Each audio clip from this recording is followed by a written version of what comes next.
Ya, saya terus tekan ni,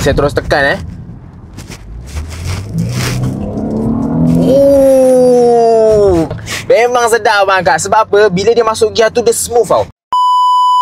BMW M5 tahun 2015 macam tu lah, 2015. Yang mana dia punya, biar kita dah lama kan, performance kadang-kadang kalau kita drive tu, gearbox dia bila kita masuk gear tu dia gegar sikit. Okay, bila kita drive kereta ni, bila kita tekan sikit, dia bila dia masuk gear tu dia ada gegar sikit. So sekarang ni kita tak pakai kan, kita tengok ni tempat yang kita nak pasang tu, kita tak pakai Vortex. So sekejap lagi kita akan parking tepi. Kita nak tengok macam mana performance dia kalau kita pakai.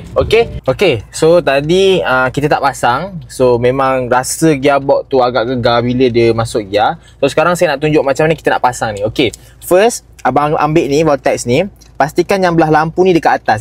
Kita akan pasang dekat bahagian yang kalau di kereta-kereta lama dia pakai cucuk rokok je lah, ataupun kereta baru dia ada satu plug yang macam ni juga. Okay, so nak cucuk dia, ambil yang belah atas ni, dekat belah atas yang lampu ni belah atas. So kita cucuk dia.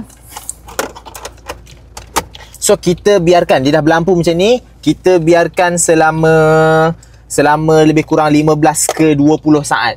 So sebab apa? Kita nak bagi engine tu cas kita punya alat Vortex ni untuk performance kereta. So kita dah biarkan selama 20 saat baru kita test. Okay, so kita dah pasang Vortex ni. So kita dah biarkan dia lebih kurang dalam 30 saat lah.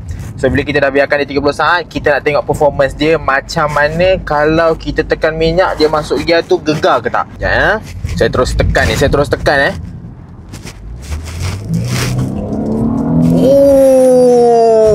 memang sedap bang kak. Sebab apa? Bila dia masuk gear tu dia smooth tau. Dia smooth macam kereta baru. Gila tekan. Sebab kereta performance macam BMW ni, kalau gear dia masuk smooth memang puas. Inilah. So kita nak try lagi. Macam mana? Ini jalan jauh sikit kita tekan ni. Okay. Dia punya pergi bang kak. Memang puas hati bang kak. So siapa nak dapatkan penjimatan minyak sehingga 45%, lepas tu dia bagi performance gearbox memang tak sangkut ataupun bergegar. Lepas tu kereta kita akan lebih performance dia lebih power. Dan kalau yang kereta diesel